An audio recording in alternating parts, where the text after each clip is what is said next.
Voici une Dodge Ram qui fait du bruit. Pour déterminer si ce bruit est une stridulation ou un sifflement, on peut vaporiser de l'eau sur le côté strié de la courroie. Si le bruit diminue ou s'arrête temporairement, mais recommence lorsque les stries sèchent, c'est qu'il s'agit d'une stridulation causée par le désalignement de la poulie. La première chose à faire est de débrancher la batterie, par mesure de sécurité. Les deux méthodes possibles pour vérifier l'alignement consistent à utiliser soit une règle, soit un outil laser. Avec l'une ou l'autre méthode, la poulie de vilebrequin devrait servir de point de repère ou de référence. Lorsqu'on utilise une règle, l'alignement avec la joue peut se révéler impossible, imprécis ou les deux à cause des divers modèles de joues de poulie. Il vaut mieux mesurer à partir de la règle jusqu'à une strie désignée sur la poulie, dans l'exemple suivant, le haut de la deuxième strie vers l'intérieur. Pour employer cette méthode, alignez d'abord la règle contre deux points autour de la poulie de vilebrequin, puis, à l'aide d'un outil de mesurage tel qu'un compas d'épaisseur, mesurez la distance qu'il y a entre la règle et le haut de la deuxième strie de la poulie. Bloquez le compas à cette distance.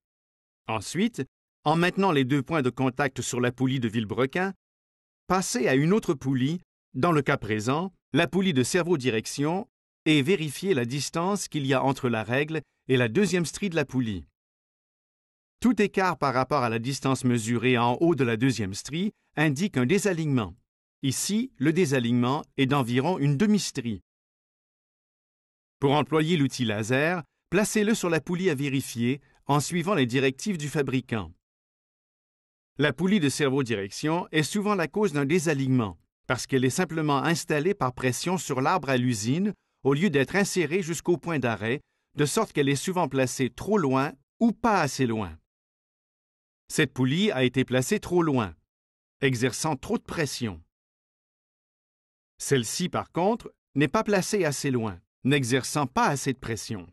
Pour la plupart des poulies de cerveau-direction, l'installation correcte consiste à s'assurer que la poulie est à égalité avec l'extrémité de l'arbre. Si la poulie de cerveau-direction est enfoncée trop loin, il faut se procurer un outil de retrait de la poulie de cerveau-direction qu'on trouvera dans la plupart des catalogues d'outils de mécanique automobile et des magasins de pièces.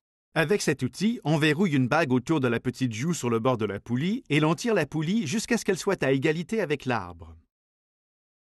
Pour une poulie qui n'a pas été poussée assez loin, on utilise un outil d'installation de poulie de cerveau-direction qu'on peut aussi se procurer facilement. Vissez-le sur le filetage intérieur de l'arbre, puis serrez la rondelle contre la poulie jusqu'à ce qu'elle soit à égalité. Notez bien que les deux outils accomplissent des tâches différentes et ne sont pas interchangeables.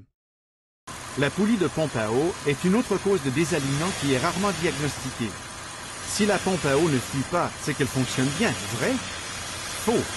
Cette courroie se désaligne petit à petit pendant l'accélération.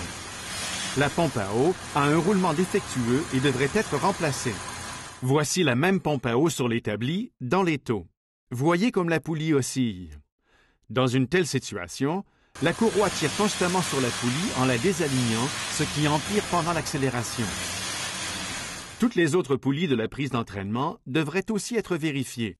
Cherchez celles qui sont endommagées. Faites-les tourner en écoutant si se produit un grincement, ce qui indique qu'un roulement est contaminé, ou voyez si elles tournent en roue libre, ce qui indique qu'il n'y a plus de graisse. Vérifiez aussi l'oscillation. Une légère oscillation est acceptable, mais si elle est trop forte, la poulie devrait être remplacée. Pendant que la courroie est enlevée, examinez le mouvement du tendeur dans tout son rayon d'action. Est-ce qu'il coince à certains endroits? Est-ce qu'il colle? Est-il complètement bloqué? Dans toutes ces circonstances, il devra être remplacé. Si une courroie fait du bruit, c'est sans doute que les bords sont endommagés ou que les stries sont vitrifiées. Il faut donc installer une courroie neuve. Il y a un diagramme de cheminement de la courroie dans le véhicule. Et au dos du manchon de la courroie serpentine d'écho. Attention, on peut facilement installer la courroie avec une strie décalée, surtout sur la poulie la plus basse, qui est généralement la plus difficile à atteindre et à voir. Si ce décalage n'est pas corrigé, la strie qui dépasse peut être complètement tranchée ou la courroie au complet peut sauter.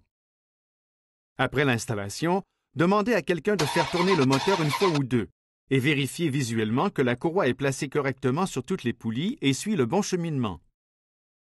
Si tout semble bien aller, faites démarrer le moteur. Une fois bien alignée et avec une courroie d'écho neuve, la prise d'entraînement des servitudes fonctionnera pendant des années sans bruit et sans problème.